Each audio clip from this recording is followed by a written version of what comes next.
Assalamu alaikum wa rahmatullah. My brothers and sisters, I wanted to share something that happened with me personally.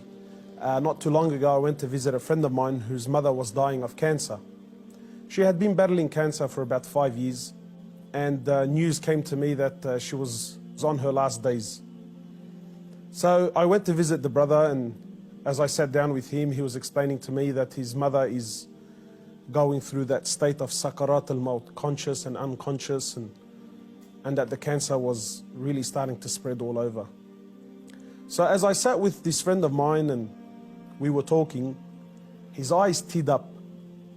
So I assumed that because his mother's dying, and so I tried to comfort him, and I said to him, look, this is natural in life. And he said to me, I'm not crying because she's leaving. And of course I am upset, but that's not why I'm crying.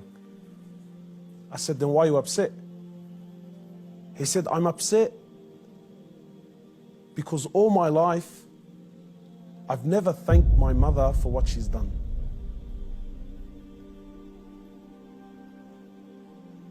And honestly, I can't explain what happened to me when he said these words, He said, all my life, I've never once in my life said thank you to my mum. He said, and now that she's sitting in the next room and she's alive, but she's conscious and unconscious, and even if I spoke to her, she's not going to be able to understand or comprehend the words that I'm saying. And wallahi, my brothers and sisters, this really affected me. That all his life, all of our lives, for those of us who are fortunate enough that their mothers are still around, my mum has been there all my life, never failed me once, and never once have I ever come to her and just said thank you. And not one of those thank yous with some flowers, and that's a good thank you, but those really deep thank yous. That thank you that if she left me now, I've told her and I've thanked her from the depths of my heart. Wallahi, my brothers and sisters, I haven't been able to forget this. That when was the last time you thanked your mother? When was the last time you showed your mother genuine appreciation for everything that she's ever done? Or are we going to be like those, or are we going to be of those who, when our mothers leave us permanently, then we will sit back and remember and start to regret that I didn't take advantage of the opportunity when I had it. My brothers, in many places around the world, they celebrate this thing called Mother's Day. And it breaks my heart because in Islam, in truth, Mother's Day is every day. We don't single out one day of the year to say, oh, Mum, look, I remembered you today. But rather, we're ordered by Allah and His Prophet, more or less, to remember our mothers on a daily basis.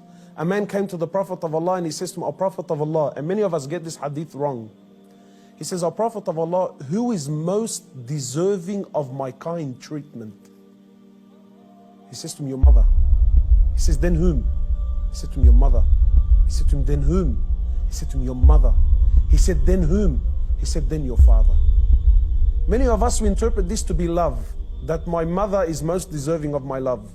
No, the person that is most deserving of your kind treatment, of your money, of your health, of everything that you possess, the person that is most deserving of this more than anyone, above all, is your mother, then your mother, then your mother, and then your father. My brothers and sisters, in short, many of us, we still have our mothers. Wallahi, do not be of the losers who wait until our mothers leave us permanently, only then to wish and to regret and say, I wish I can go back and thank my mother. If your mother is still around, run. By Allah, run to her and thank her for everything that she's done. We ask Allah subhanahu wa ta'ala to make us of those who have the best relationship with their mothers, and we ask Allah subhanahu wa ta'ala to give them Jannah.